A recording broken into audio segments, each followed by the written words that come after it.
Hello. Hello.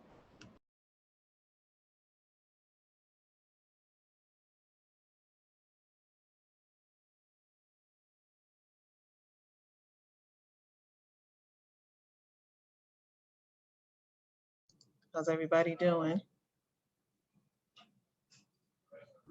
Good evening. Good evening. Good evening. Hi, everyone. Hey there. How you doing?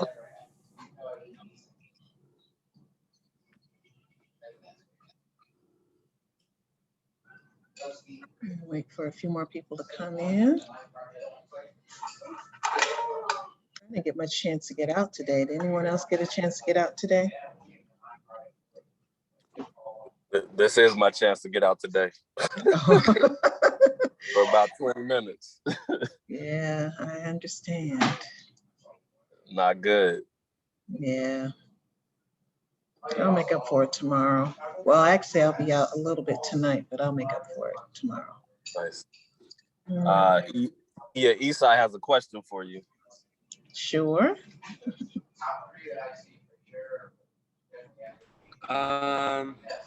Me and my dad were wondering when. Y'all be funny. Y'all be like ducking and hiding behind each other. Like, I was wondering, but no, my dad was actually, that's what I'm kidding. Go ahead. Me and my dad were wondering what the date was for the head marking. Oh, that's something we'll talk about offline. Okay. Okay. Sorry, I froze. Were you able to ask the question, Esai? He did. We'll talk about that offline. Okay, perfect. Thank you. Oh, and then You froze again.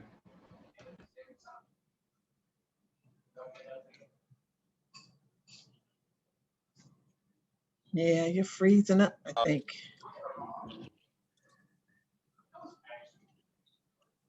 Hello, Amy.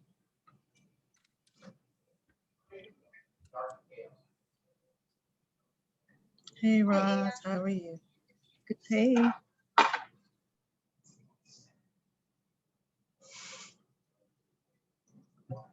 Yeah, one more minute. I know a couple of folks here are going to try and make it.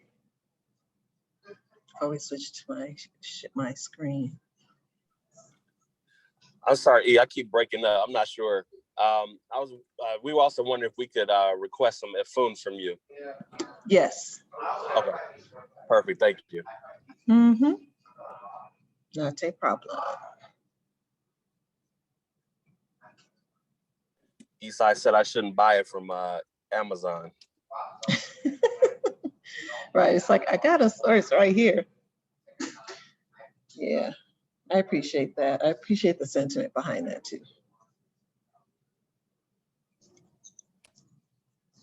Yep. I want to give us one more minute before we got started.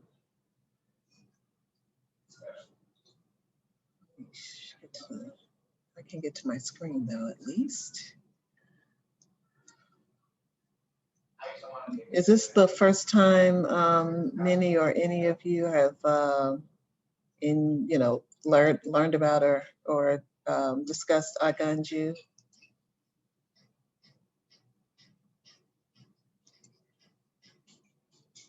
Yeah, yes. Isai and I were listening to a song by Bebel Gilberto called Aganju yesterday. Yeah, she does have a nice one. Yeah, it's a nice one.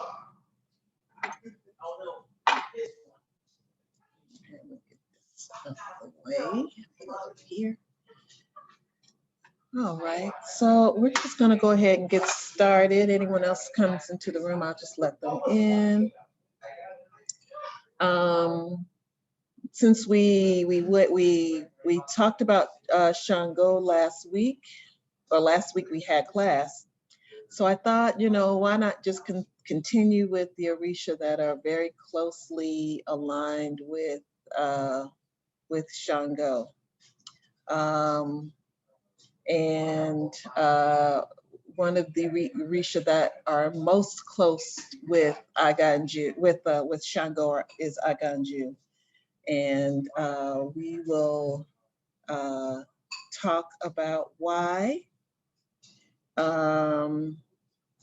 Aganju, like Shango, is also a deified ancestor. And I want to see who is, oh, that's Gia. Oh, okay, hey, Gia. Hi, sorry, I came in with my work Zoom account on Right, accident. I was like trying to decipher what the letters mean. No, I saw that and I was like, oh, geez. I'm gonna keep my camera off if that's okay, since we're recording. I'm not looking fabulous right now. Oh, it's fabulous. Okay. So that's fine. I understand though. So hi, Kira, how are you? Hi, I'm doing well. Good. Good. So I was just mentioning Aganju is, since we talked about Shango in our last class, we're going to continue with Aganju, who is also a deified ancestor that we worship in the Yoruba tradition. Also someone of royal lineage, and very important royal lineage. And that royal lineage is just as Shango is really actually important to understanding Aganju and why Aganju's worship continued, even though there's some interesting, because Aganju isn't one of those Orishas that's very popular. It's not an Orisha that very many people are initiated into. In fact, it's quite rare for people to be initiated to Aganju. And there's amongst Aganju worshipers who I've done some research about and whom I know personally. I have a god sister or god sibling who is an initiate of Aganju. She's older than me in the tradition. Her son, who is of Shango, and I are twins. So his mother is Ala Aganju. So I've known her since before I was initiated for many years. So we're going back to more than 20 years. I've known other initiates of Aganju. There's an author of a book on Aganju that I'll share later, who I think does probably, if not, I want to say just unequivocally, I think she's done the best job of kind of culling together the information about Aganju and trying to piece together much in the same kind of tradition as Baba John Mason does, the historical, liturgical, mystical, and spiritual aspects of Aganju. And so I appreciate, between the travels to Nigeria and having studied as a Lukumi priest, I don't know how long she's been initiated. It's got to probably going back to the 80s when she was initiated. So she actually is a wealth of information, and she brings that into form, really great form, in a book that she put together. I may mention, remind me to mention later if I don't. So Aganju is not as prominent of an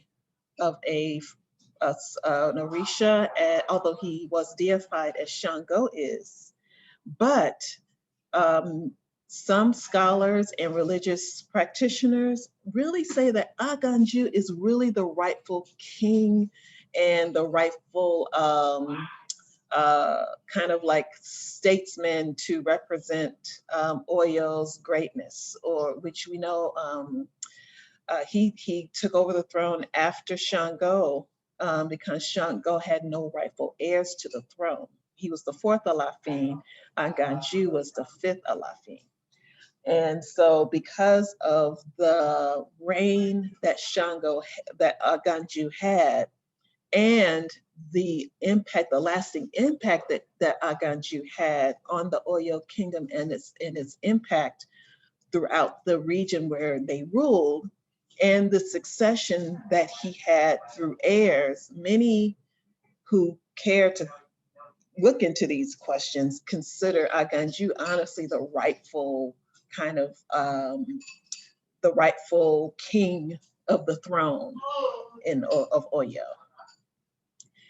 And Aganju's descendants, right, also, in many ways, I think, in Cuba in particular, and I'd say potentially in Candomblé too, but definitely in Cuba, Aganju's descendants or initiated heirs, if I might say so, did the same thing in the religion.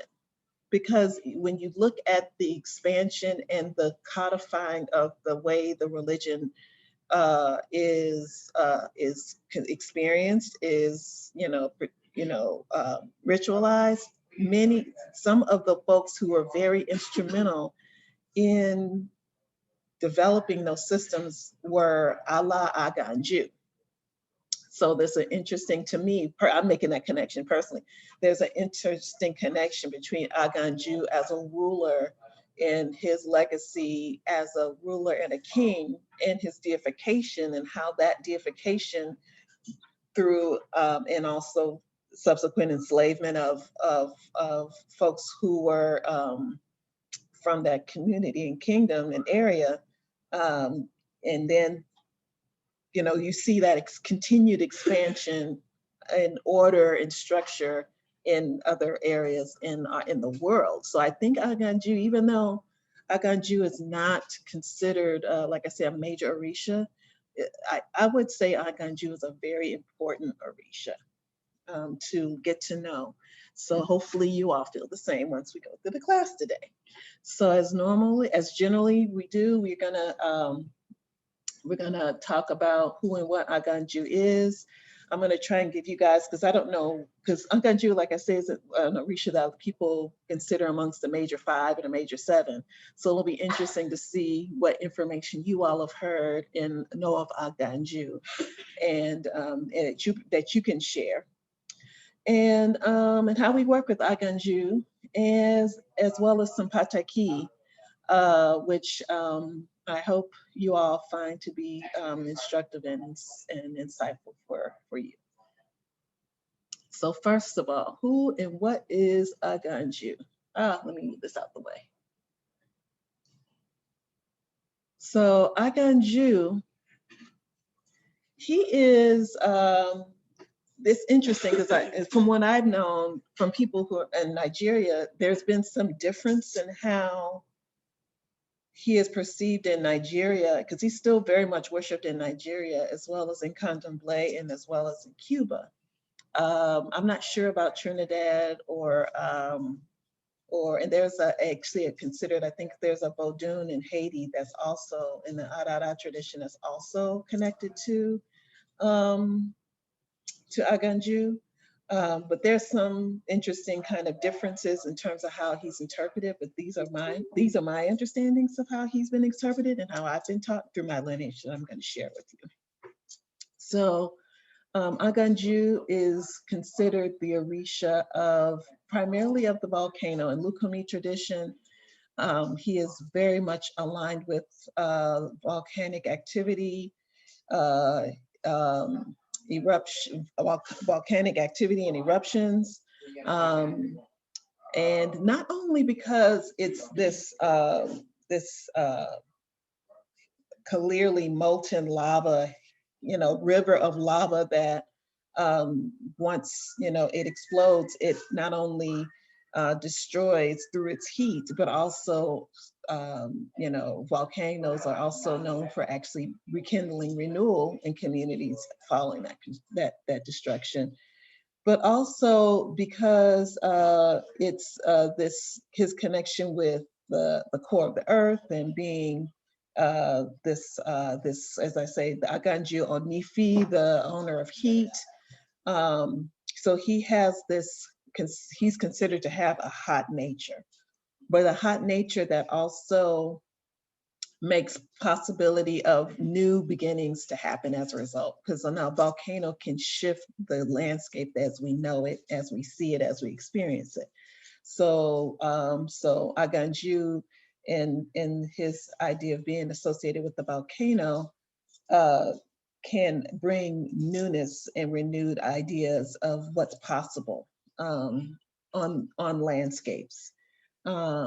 He's also considered the Orisha of the desert, or land. He's really kind of like a Orisha that deals with the land and expansion of land. And travelers, those who go from one place to another. And I'll explain a little bit more about that in a little bit, about how that connects back to Aganju. But he accompanies travelers or people who as a living are people who are travel from place to place to make their living.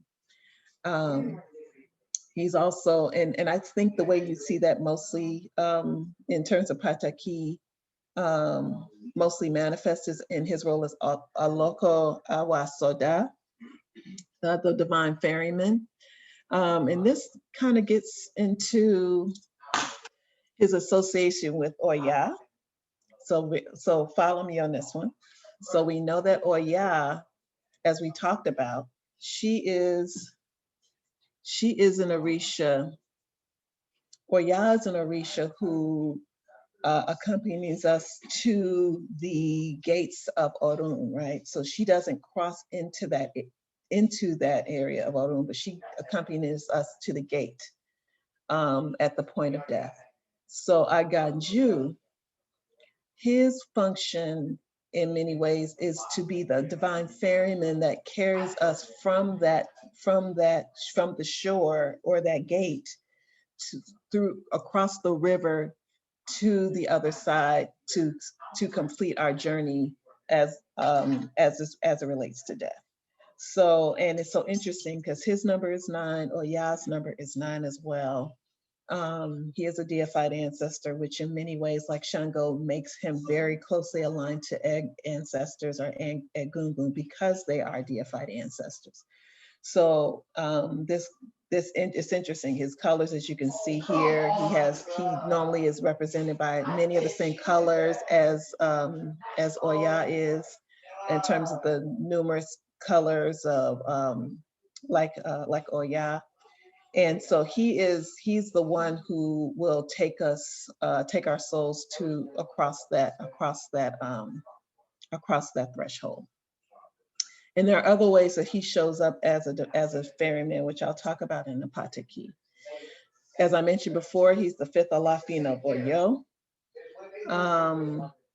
He is known for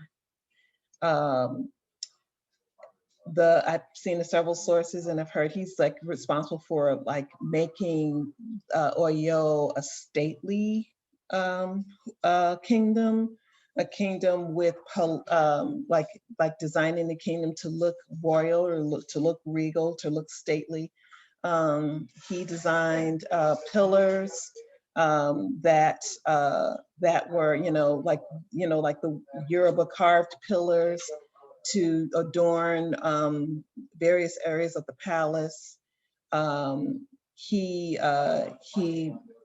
beautified the palace, so he made it look regal and elegant and beautiful. So that when people came there, they felt that they were coming into a place that was refined and stately and regal. and so he has this, so he has this association with making Oyo a place that that was distinguished from other kingdoms because of the way he made the whole palace look effervescent or beautiful. And he also expanded the territory of Oyo. That's no dispute about that because this is historical. He conquered many more compared to Shango, actually, conquered many more kingdoms and brought them into under Oyo's rule. And actually his Shango's reign was considered, I believe, pretty short compared to Aganju's.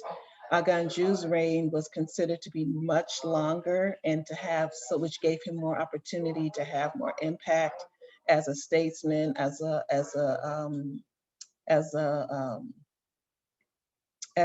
political leader, as an economic leader. His reign was associated with great prosperity, great cooperation amongst kingdoms, and great wealth, actually.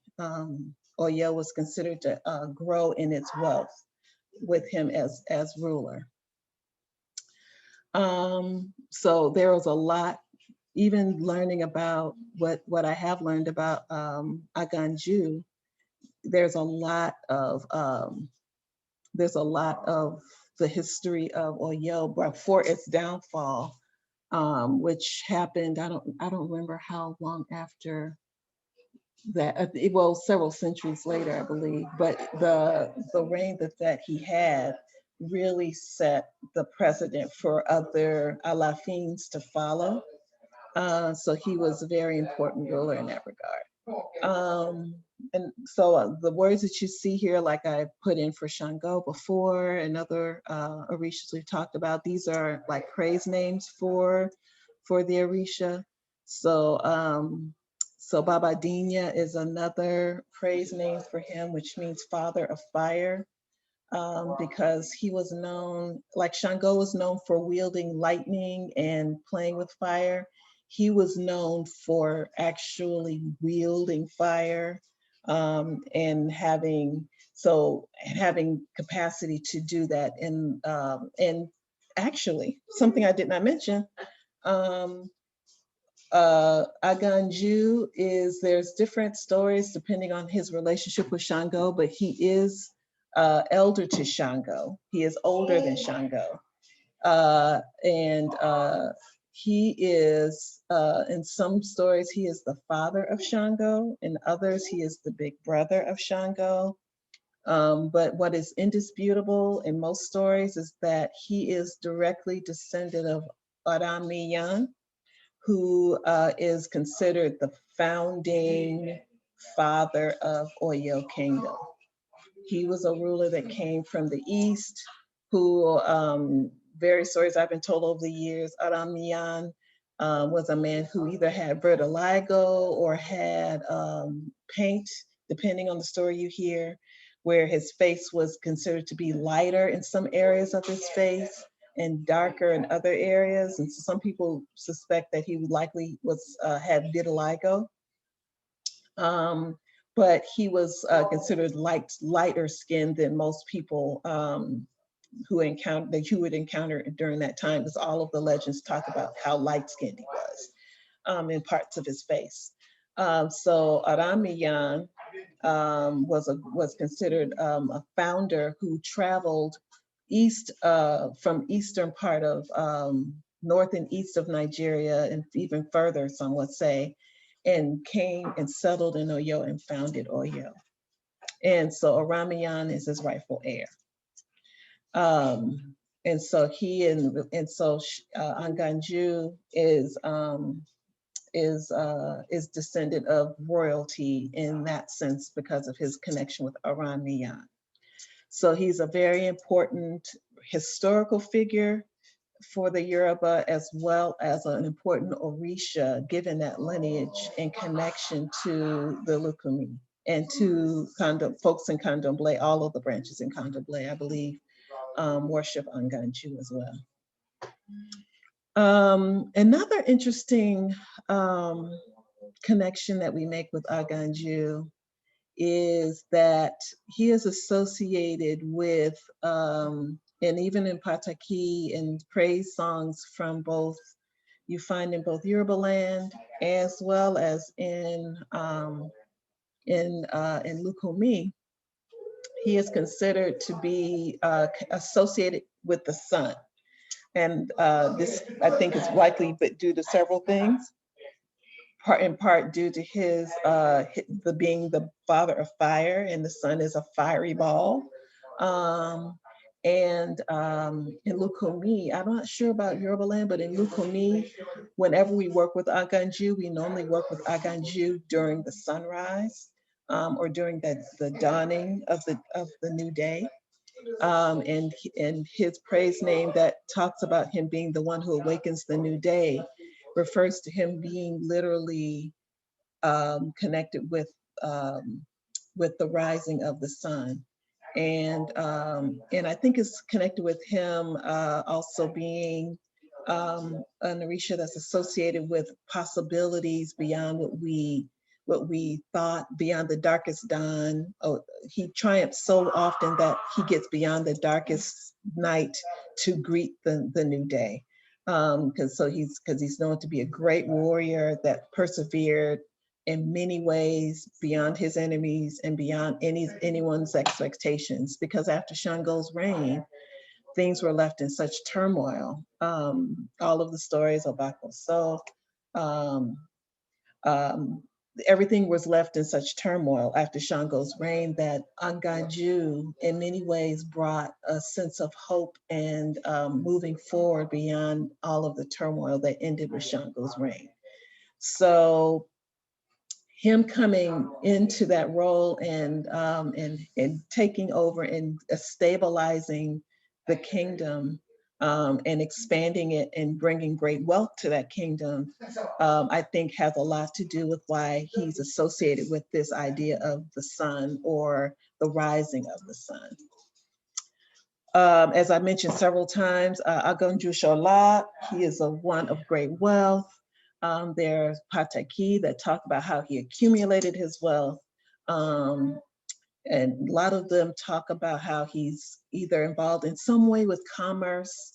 And in that way, he has this ability to use his skills, to use his acumen, to use his intelligence, to use his brute force to overcome situations so that he can actually acquire great wealth.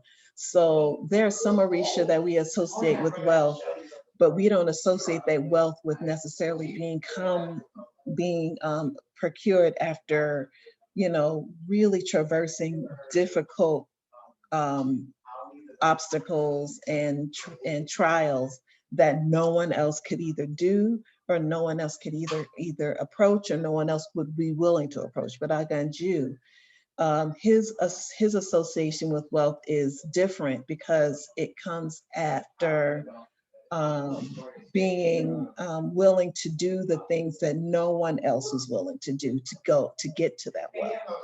Other people would turn their back, other Orisha even would turn their back to the same situation that Aganju faced, and Aganju said, we're gonna get this done.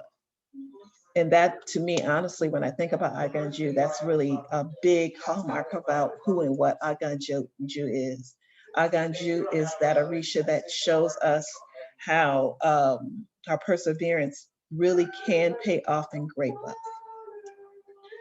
And there's a lot of, in terms of his association with what's called the water elephant in Pataki, we know the water elephant as the hippopotamus, right? So he has, much like the volcano, it lays low. You can only see maybe the tips of it, like you see the eyes of the hippopotamus coming out the water until it attacks. And then all bets are off. Because of his great strength, he was always associated in Pataki and in lore recorded in history of who he was by, the griots, of the past, the diviners of the past, that he was very tall, very stately, very very handsome, really, even man, but he was always affiliated with being, everyone said he was like 10 feet tall, 7 feet tall, an imposing figure. So his associated with the water elephant as this figure that no one understands what the full depth or power or capacity that he had was, until he showed himself in his full brute force. And that is why he's often, and he's associated with rivers, which I'll get to later, but he was associated with the water elephant because he had this idea of being to his enemies, unperceptible to his enemies. Any questions so far about Aganju? Everybody's good? Oh, poor Andreas, he keeps having to come in and out. All right, let's keep going. All right. One second.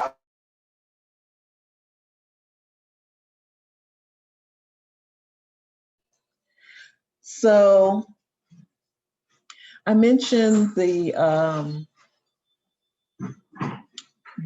idea of Aganju being associated with the sun, and how he's associated with the dawning of a new day, and how that association, I think, some ways links him to his rulership, and also links him to how he shows up in Pataki with Orisha. And I'll talk a little bit about that in a minute, about particularly with Oshun. I have a couple with Oshun, of course, and with Alegba.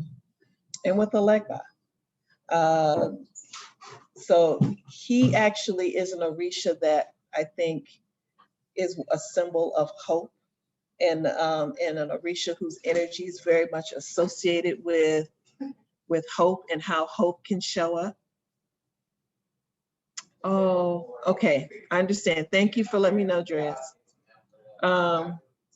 So his idea of a perseverance to welcome something new coming into our lives, being willing to do that thing to welcome newness into our lives, and knowing that there is the dawning of a new day, that even after those things that we, like the volcano, can do, all those things that we can experience, that we can think, what is possibly left? What is possibly available for us to have? Aganju reminds us that even when there appears to be nothing more to look forward to, because what we thought was ours to have has been destroyed or has been disfigured or dismantled from our imagination in such a way that we have to reconfigure our lives.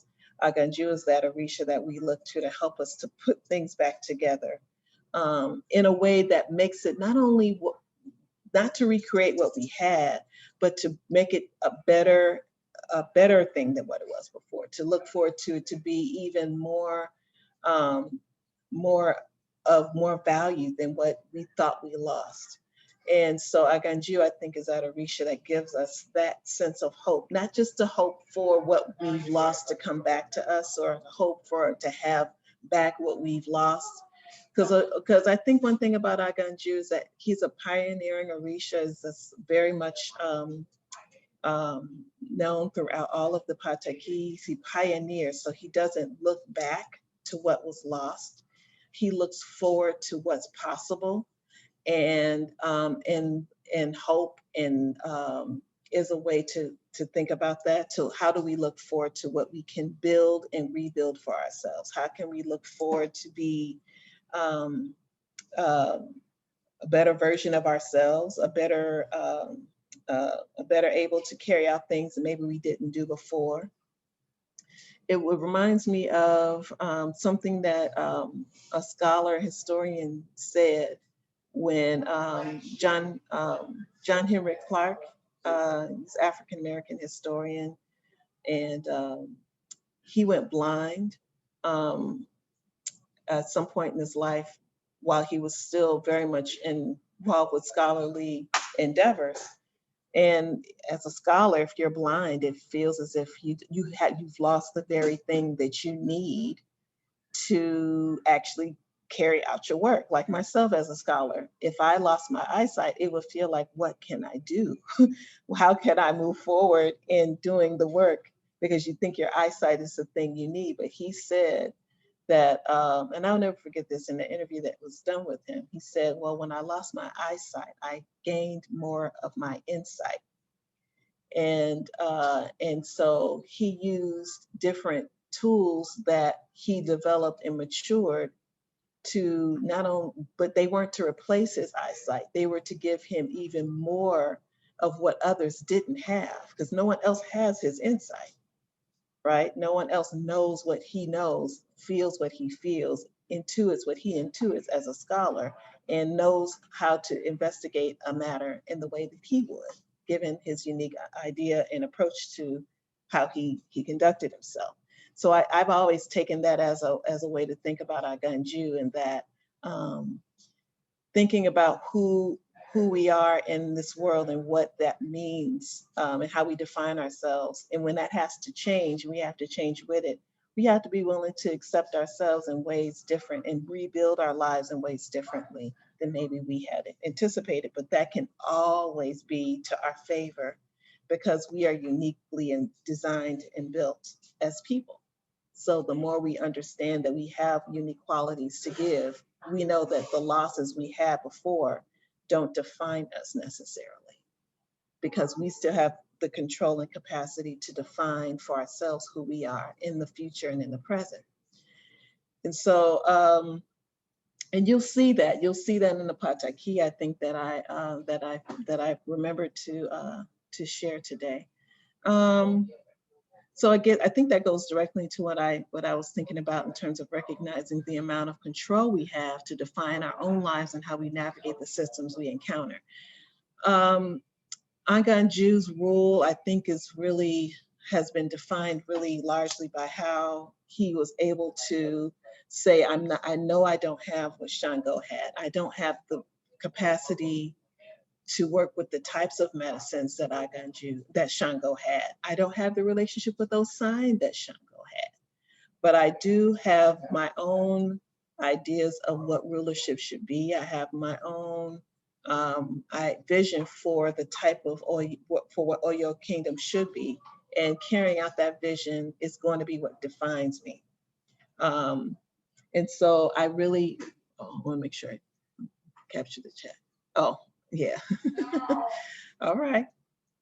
So, so giving ourselves an opportunity to really say that when we feel lost, when we feel that we don't know which direction we're going in, Aganju is an Orisha that really does, I think, if I were to put it in a word, deal with systems navigation, right?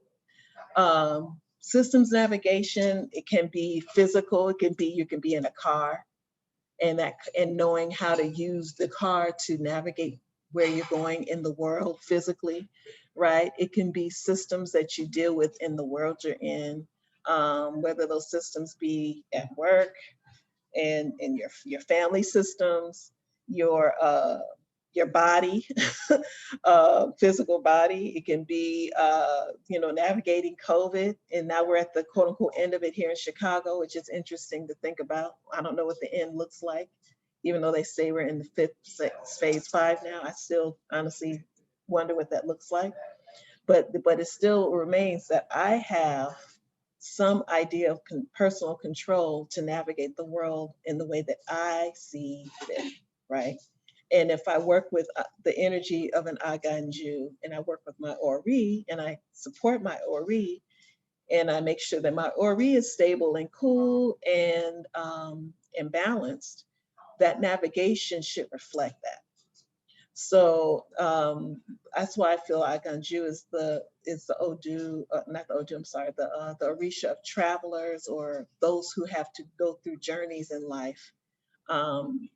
And that take them not only from one physical place to another, but from one sense of personal definition to another. So when we travel can be, as I mentioned, it can be how we physically travel, but also be how we travel emotionally. Are we growing emotionally? Are we traveling from maybe having gone through some depression or some personal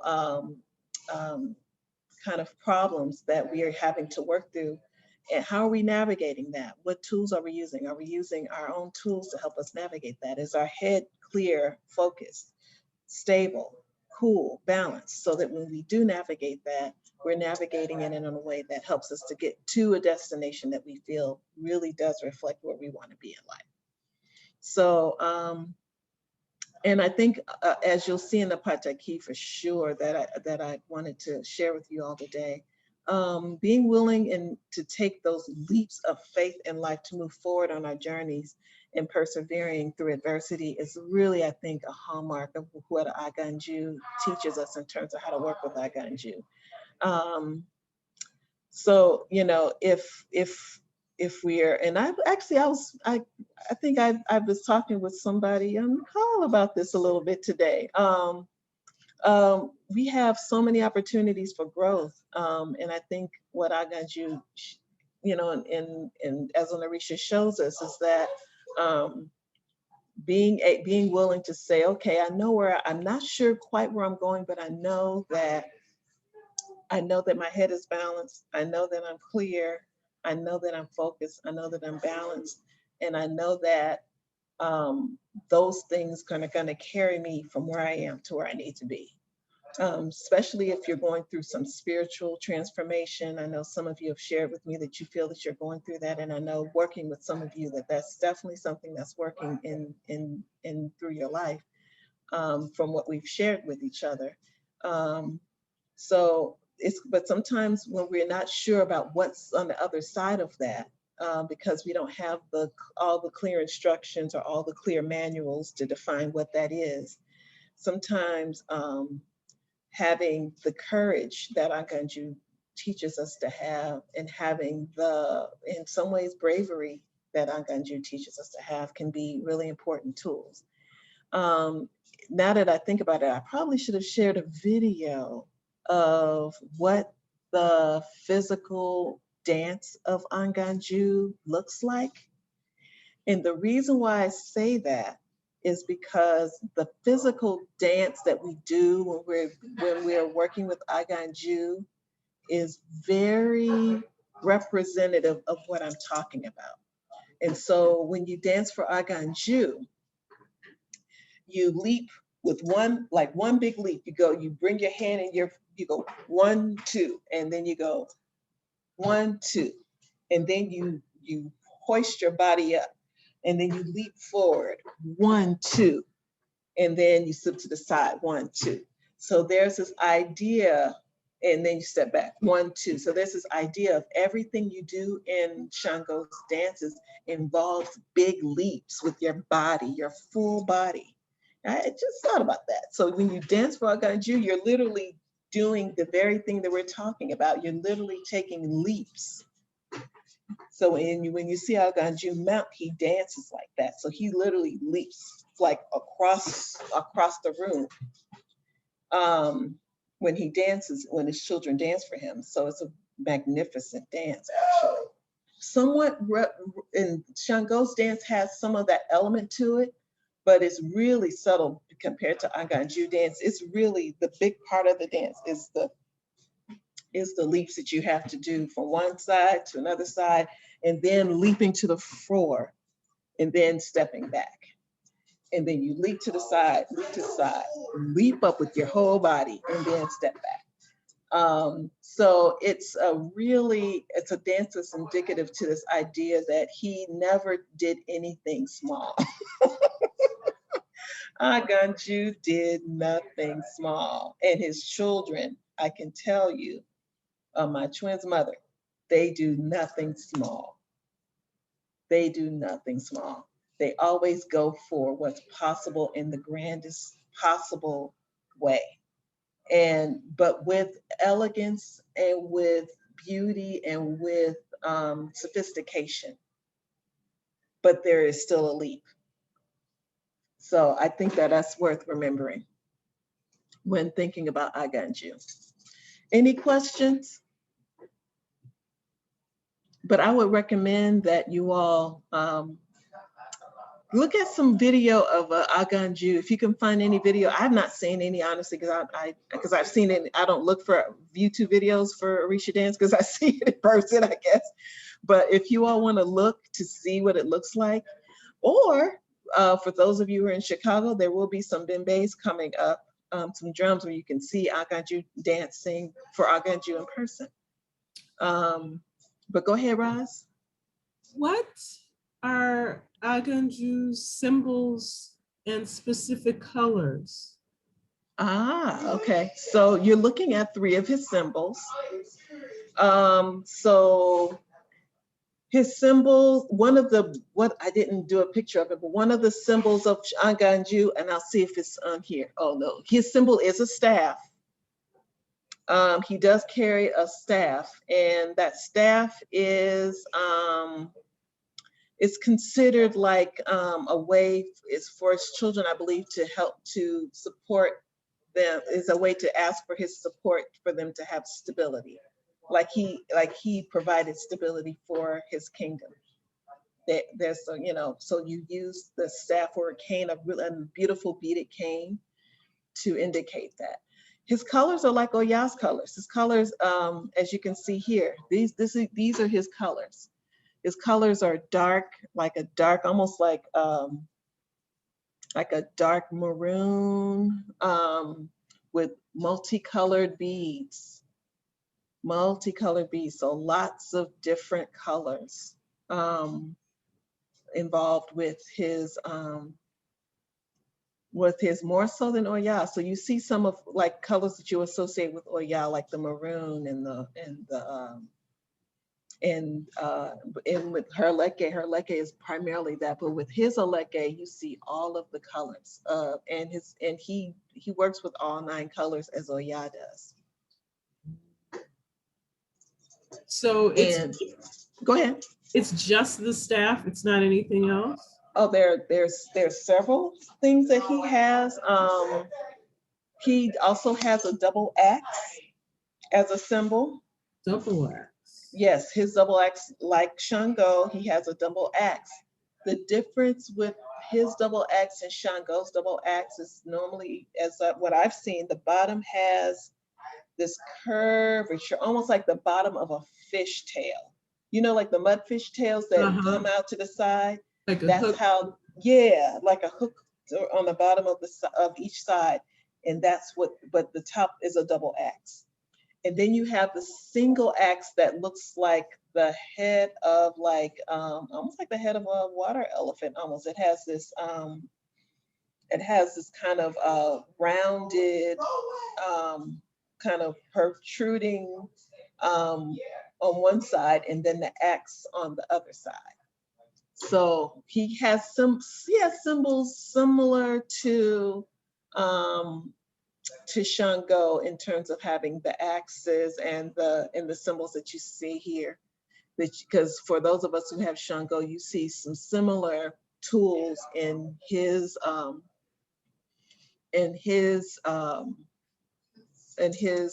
container, his vessel. But you have similar, except the difference is that Aganjus are metal. Aganju deals with metals and as well as wood. And Shango's tools are primarily wood,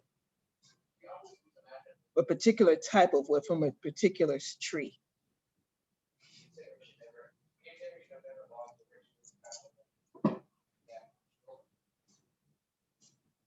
But as I mentioned, his ritual number is also 9 as well.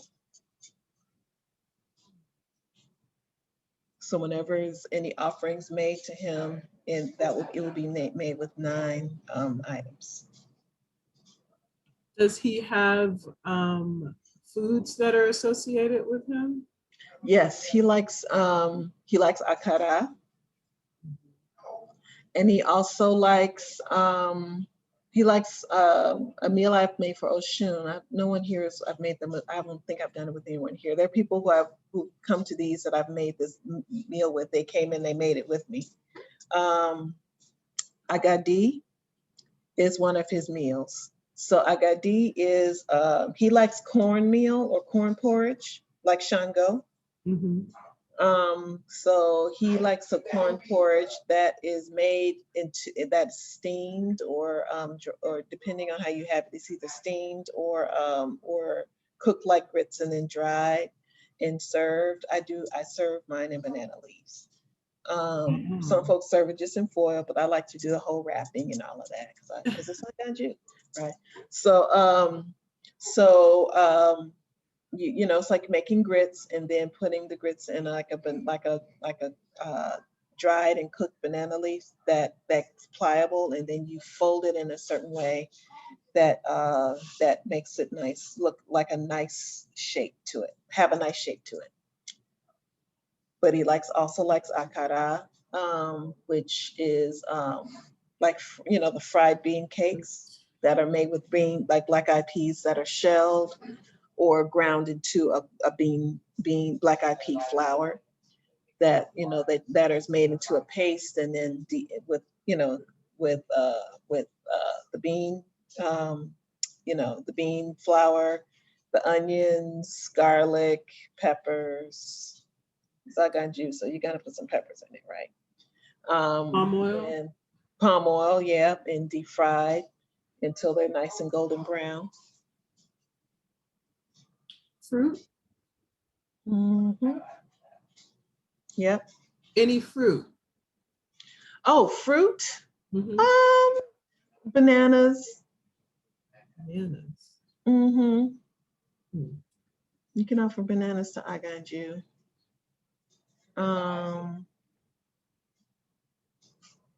That's the main fruit I would say is bananas. Coconuts for sure.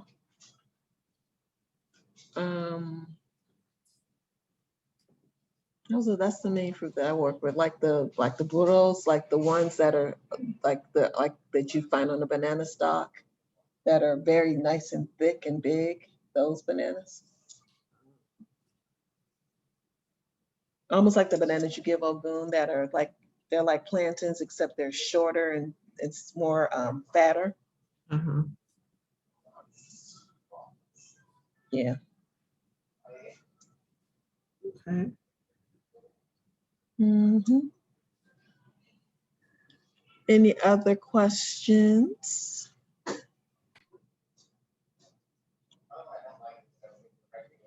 Okay, so you'll also see in this next pataki an interesting an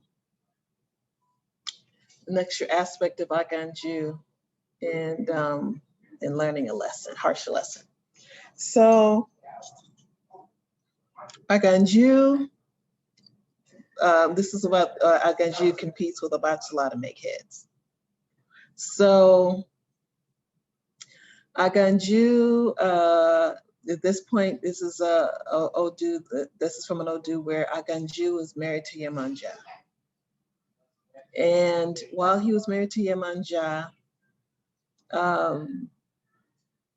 Obatala was, you know, we all know Obatala is the one who is the molder of heads, the molder of human beings, right? So Obatala is the one who Olodumare entrusted to be in charge of this. So Aganju, you know, noticed Obatala always making the heads because Olodumare, you know, of course, gave him the ashe to do that. But he decided, he said, I should do that. I should make heads.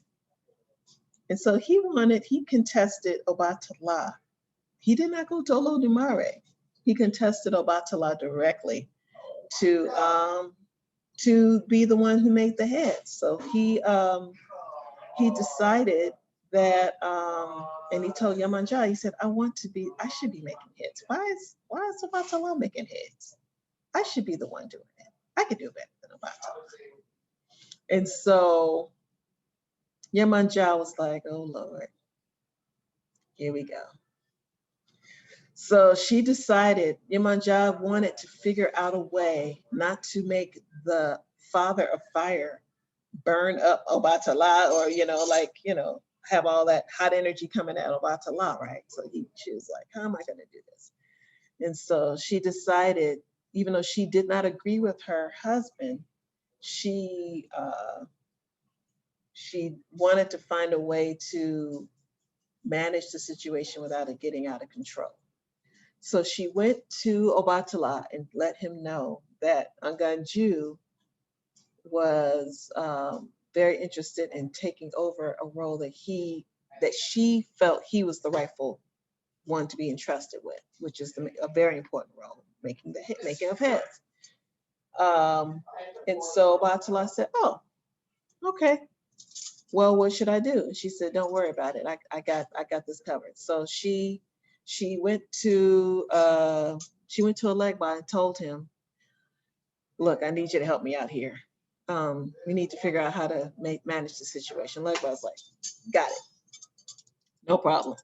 So Aganju decides he's going to take the forest and fill it with serpents so that Obatala is not able to go into the forest to get the implements he needs to mold heads. So he went, because Aganju also is known to be a great wielder of serpents and tamer of serpents. It's said that and recorded and apparently in history that he actually had serpents with him on the throne when he ruled in Oyo. So he decided, I'll just use my serpents to go to disorient Obatala so he won't be able to get what he needs to do this work. While I'll be able to move through it fine, through this forest just fine, because I can rule over the serpents.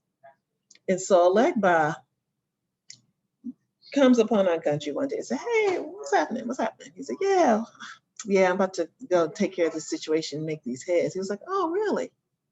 Okay. Well, I wish you all the best in the world." And if you know where that went, right?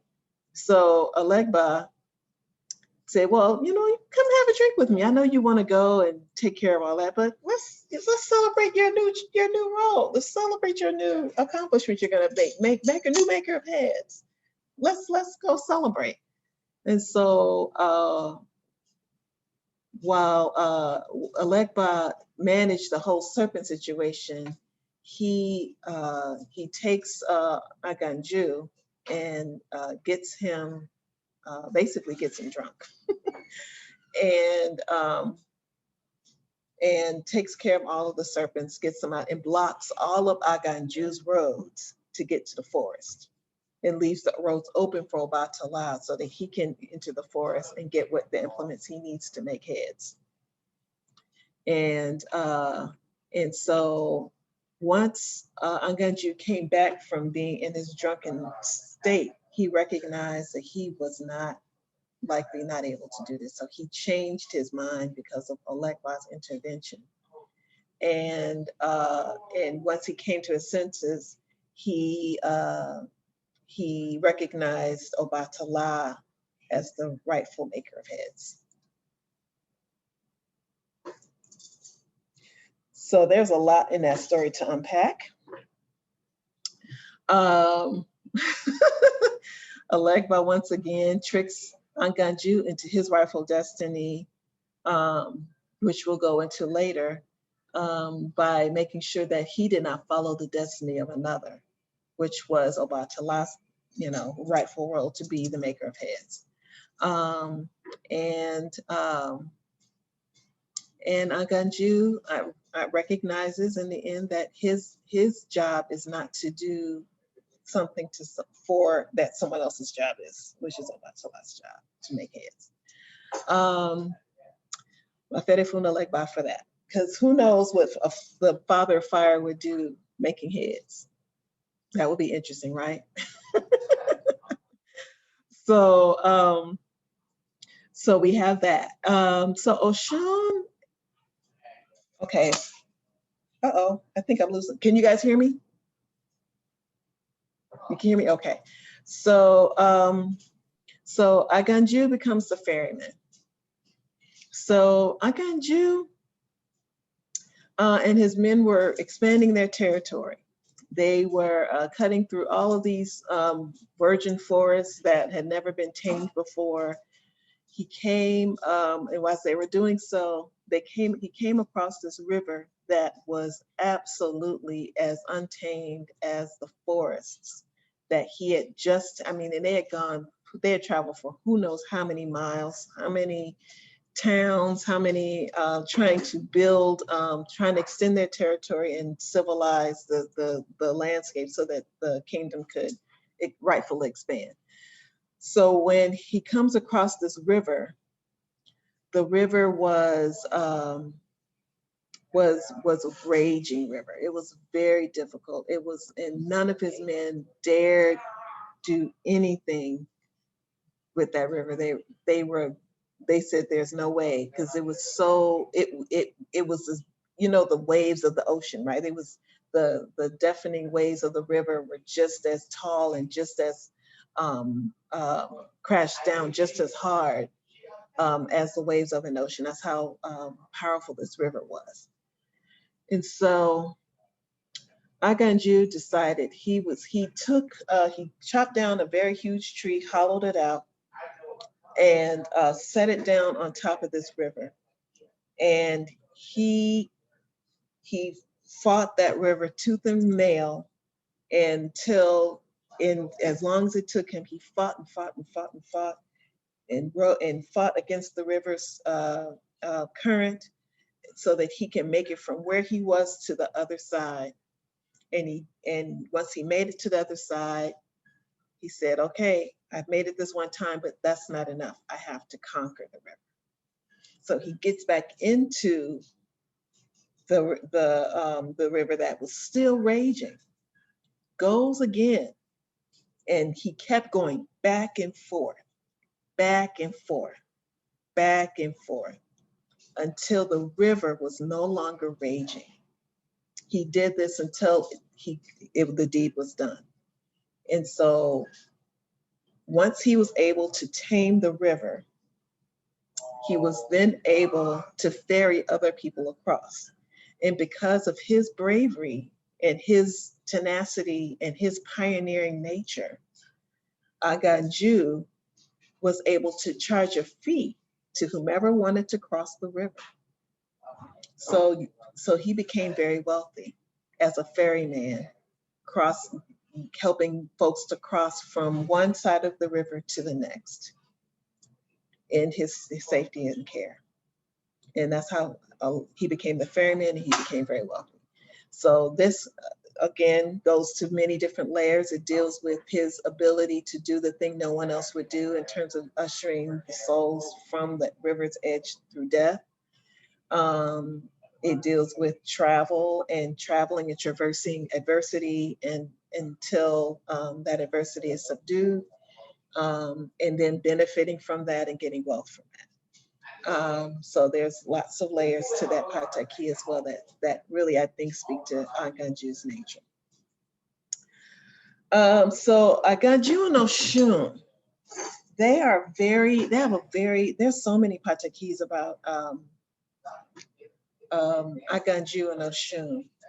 I think I chose two. Yeah, I chose two for today, but there are numerous pataki.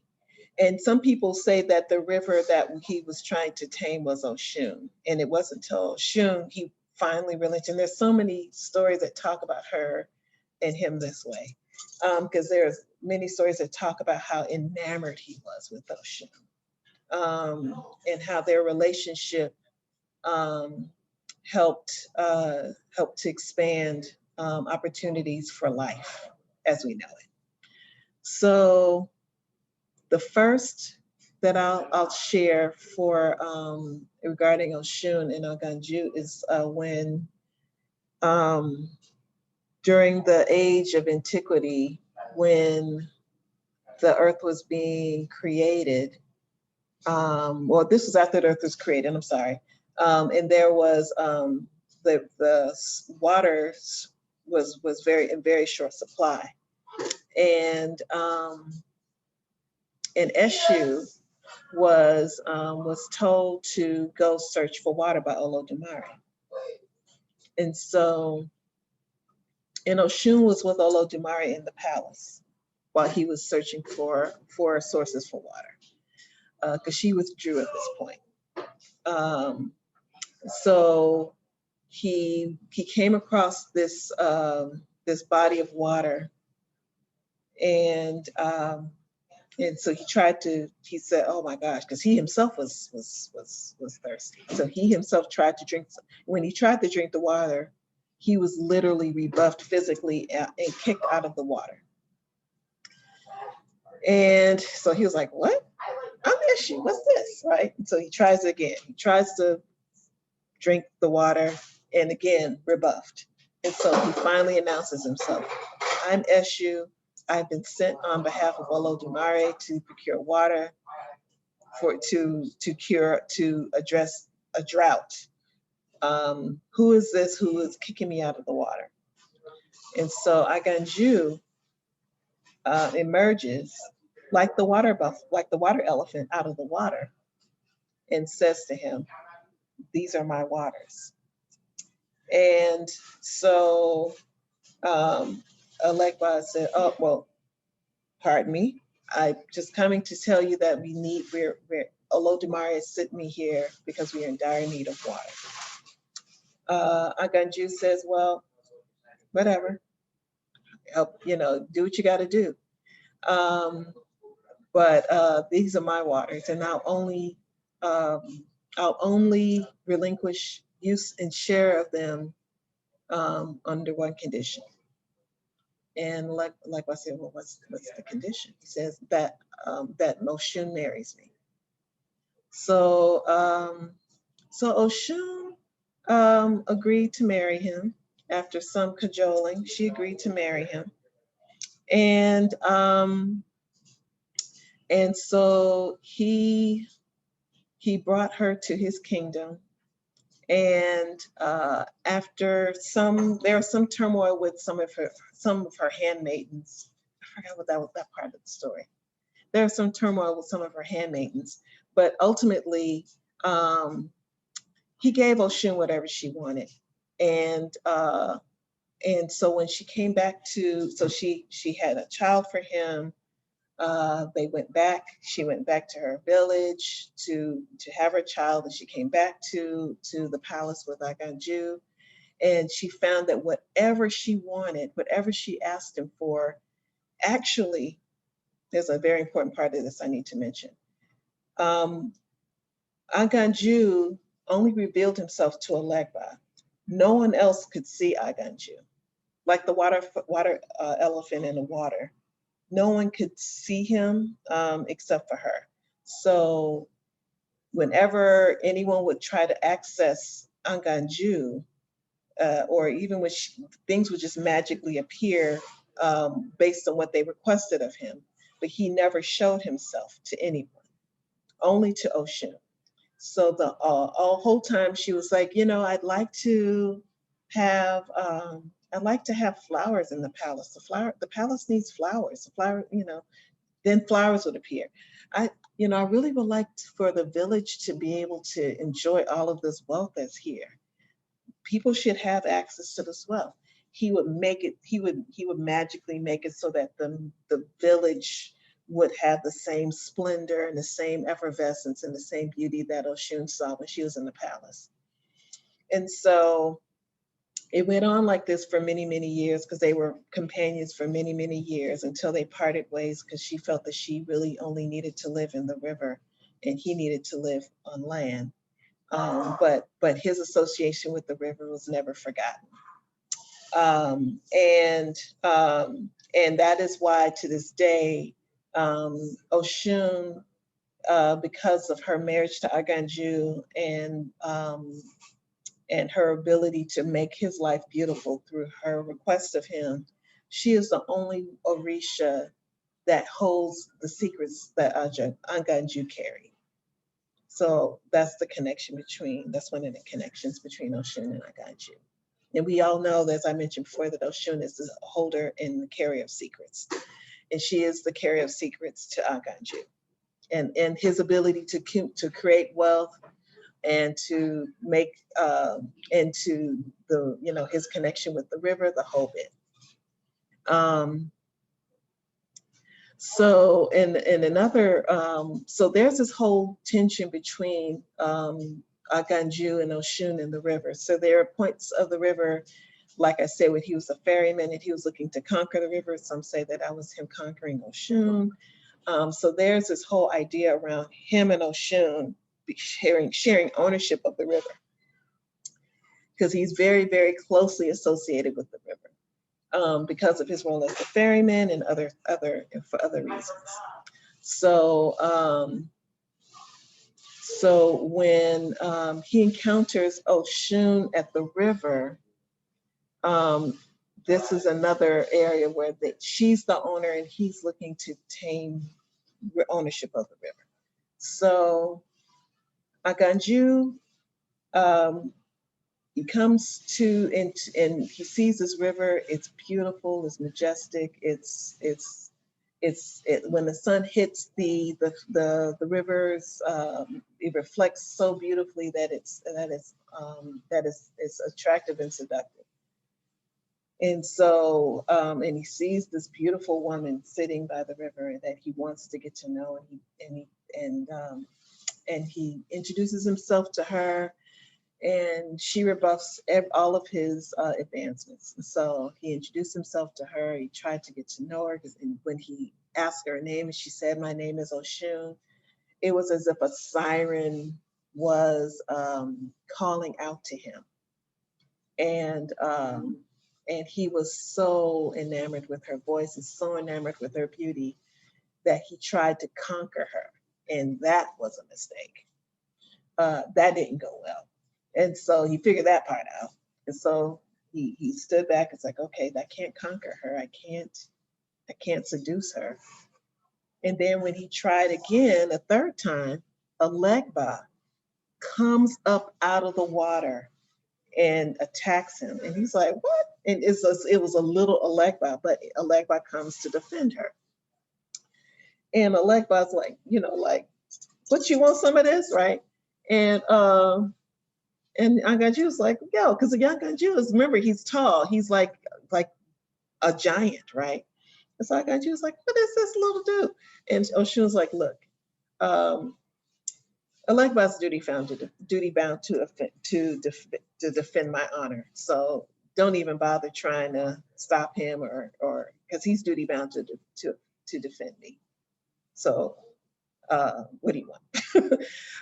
So he was like, well, I want your hand in marriage. I want us to be together.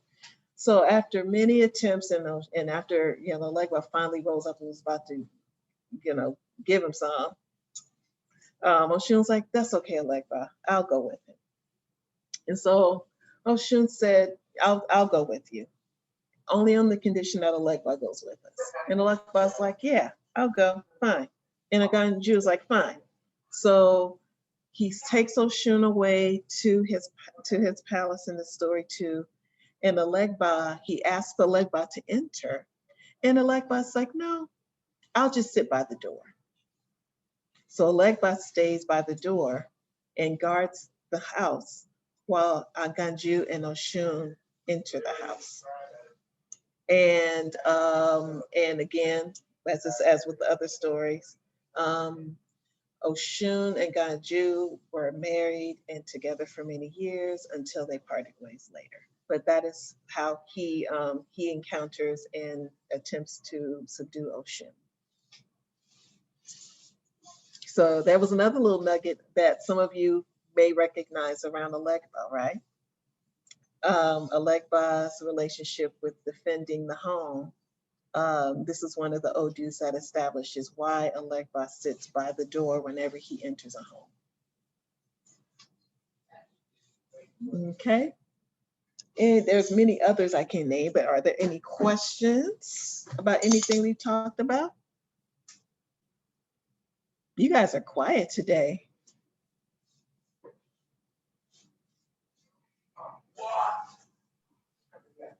Aganju does that. I'll take the share off.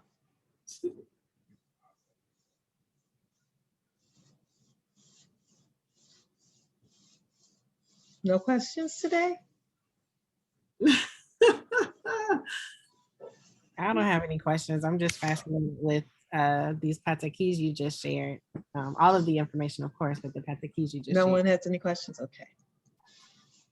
All right. Well, we can maybe do, see, his songs are all kind of, they're kind of complicated. And I don't know if we can do a song of his in 15 minutes. We might be able to. Y'all can't, no, I can't hear you, Kiara. How about now? Yeah. I see your mute is off, but for some reason I still cannot hear you. Probably because your setting of your volumes, your sound is on another setting. Oh, okay.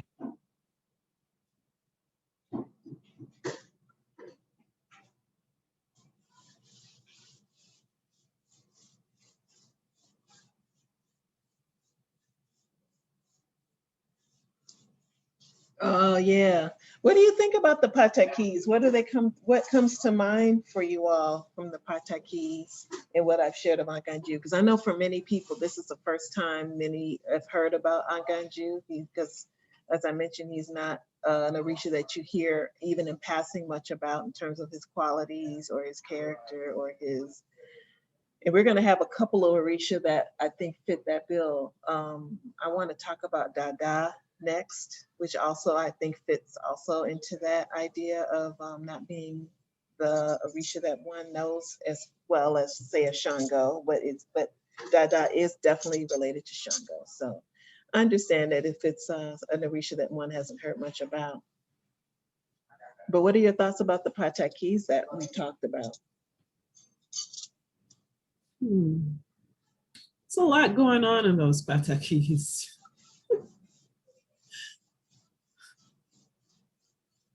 It's a lot of elements. Now, for some reason, I can't hear you, Roz. You can't hear me?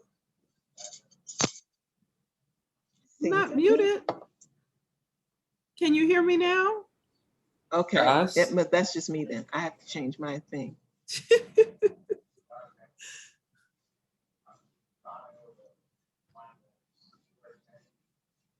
Can you hear me? Okay, We can hear you. let's see. Now, let's see, playback device. Everybody's able to hear everybody? Yeah, can you hear us? Okay, I hear you. Okay, I hear you. Oh, okay. I was saying there's a lot going on in those patakis. Yeah, there's a lot. That's why I like them. I think that Aganju is kind of a complex Orisha. He's very complex. There are a lot of there's a lot of definition to what he is and how he shows up. And there's this range of experiences with how we are taught to experience Aganju. Some are just like, don't bother Aganju. He's the Lord of, the Father of Fire. You have the Lord of Fire and you have the Father of Fire, right? So he's like the guy who knows about the nature of fire, right? Shango inherits knowledge about fire through medicines, but he acquired that, right? Aganju is the father of fire. He is the one who has indigenous knowledge of how fire works and what it is. So much so that he's affiliated with the sun. So that's complex when you think about it, right? To have that kind of association with being associated with growth, renewal, but also with destruction in the way that Aganju is. Because volcanoes are inherently destructive, right? But they also, when we talk about when the certain seasons of the year when indigenous communities would burn their groves, that was intentional, right? That intentionality meant that we're gonna make this soil much richer and so that what we produce out of it is even more healthy because of what that process produces in the soil. And so Aganju, in a way, when he's focused and intentional, that fire can bring a renewal, but when it's out of control and there's no beginning or end to it, that's the thing people fear, right? But on Ganju, it teaches us how to control our fire, control our intentions, control our nature, so that we can have the type of focus and attention that brings on newness in life, which is what I think his rulership shows us, and I think his nature, even his dance shows us. Where can you find Aganju in nature besides a volcano? Well, like I say, the desert. The desert is considered, desert lands are considered to be Aganju. And because there haven't been volcanoes in Nigeria for many hundreds of years in many places, they don't associate him with the volcano. Oh. That association came with him to Lukumi people, from Lukumi people to Cuba, because they were likely descendant and or witnesses to when he was associated with the volcano. So it's interesting. And I mentioned the sunrise too. He is definitely affiliated with the sunrise, or the dawning, or the time of dawn in the morning. And that's interesting. I mean, thinking about Yemanja and that being her time of day too, and they were married. It's interesting when you think about it. It's interesting. But yeah, so I'd say those are the three primary aspects of nature that he's affiliated with. He's not affiliated with serpents, but he is affiliated with the capacity to tame something that no one can tame. Right? So he's not affiliated with serpent worship or worshiping of serpents in any way. At least not, I don't think even in Vodun he is. But he is affiliated with the capacity to know as much about nature that he can tame the untamable. Like in the Pataki, when he was fighting through the forest and fighting through. So he can tame what is untamable. He took Oyo Kingdom, which was in disarray and chaos and in desperation and poverty from what happened, and took that thing that no one else could take and grew it into something that was beautiful, desirable, and had continuity, so to the point where he could pass on his lineage to the next ruler, which was Dada, which we will talk about next week. And Kori after that, I believe. So he had his impact was very much felt that way. And it's interesting how there's so much correlation, I think, with him in nature and him in his rulership.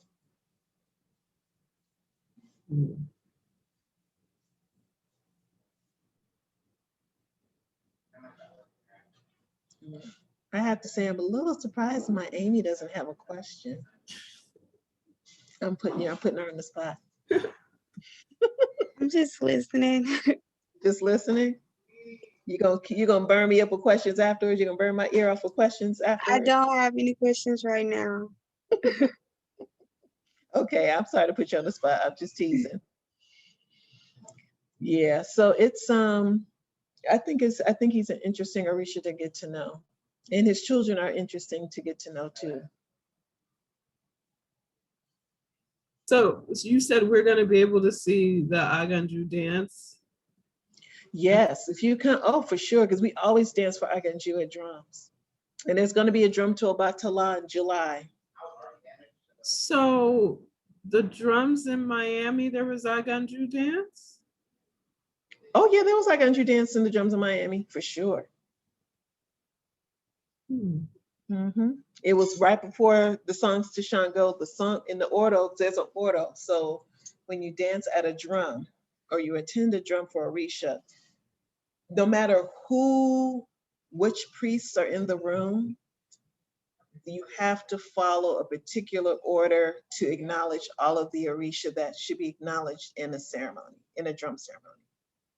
And Aganju's dances come right before Shango's. No, wait, is it? Yeah, I think it's Aganju, then Shango, then Dada, I believe. So, so they're acknowledged together. So when you hear, after you hear songs for Shango, you'll likely hear songs for, well, after we hear songs for Aganju, you hear songs for Shango. I believe Aganju, I'm sorry, comes before Shango. Because after, yes, that's right, and then Dada, then Obatala. So you can definitely, and there's so oftentimes there's so few, if any, Aganju priests that you may not see them actually come and do the dances, and because you make room for the priests first of that Orisha to dance for their Orisha, and but very rarely do you see Aganju priests.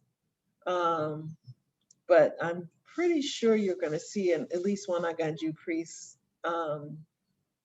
You should be able to see at least one guy Aganju priest dance for at the Obatala drum. Yep. But so there is always, Aganju is always honored at Bendays. Always, always, always. Certain Orisha you don't see all the time honored, but Aganju always. If the drummer knows what they're doing and the Akapone knows what they're doing, always. And in our case, that's always.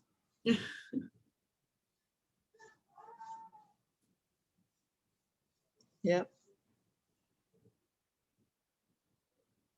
So learning the songs and learning, even listening, if you listen to like some of the albums that are, if they say Oro for, or drum for Yamanja, or drum for Shango, or drum for Obatala, you'll hear at the very beginning just a series of singing for all of the Orisha in order. And then you'll hear, the only thing you may hear is the Orisha that's being honored taken out of that order to be sung to. So if it's Obatala, instead of hearing him sung after Shango, you'll hear Oya sung.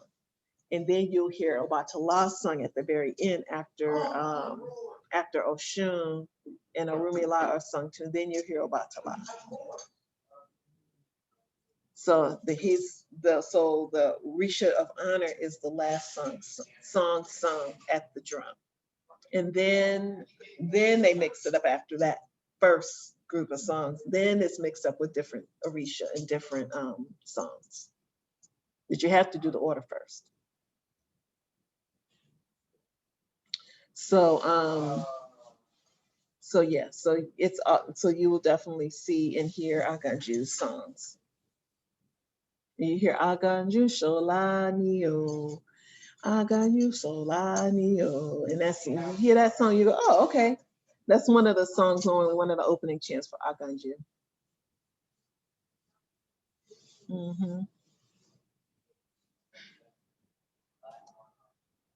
Here's another one. No, that's not one. I'll think of the other one. Anyway, that's one of the songs you hear. Any other questions before we close out for today?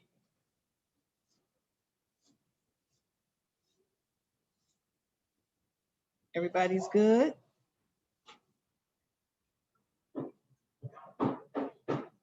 No? Okay. All right. Well, glad you guys were able to make it today. And next Friday, we may have class next Friday because we got some stuff to do next Friday evening. So I will send out notification about class for next week and let you all know. But the next class will be a Dada class. But I do know that the last week of June, we will not have class because we have an initiation. We're having an initiation that weekend. And I'm very certain that I will likely not have time to be in class because I'm going to be helping. Okay. But this next Friday is going to also be a busy Friday evening. So we'll have to play that one by ear. I'm gonna figure that out pretty soon, but I'm probably not. Probably the next class we'll have probably won't be till the first Friday in July. I think that's July 2nd. But I will be. But it's the summertime. It's unfortunately how it is in the summertime. So we may not be able to have class for the next 2 Fridays, but I will send a notification that says either canceled or announce the next Orisha. Okay. Yeah.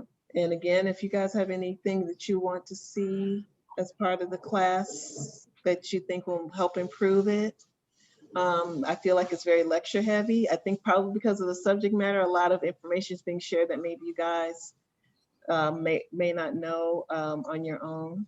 But if there's anything that you guys would like to see in the class that's different, let me know and I'll be glad to accommodate.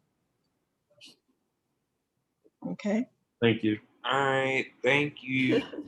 You're welcome. Bye. All righty. Y'all have a great weekend. Bye. Everybody have a great weekend. Be well. Right. Be well. Bye. Bye.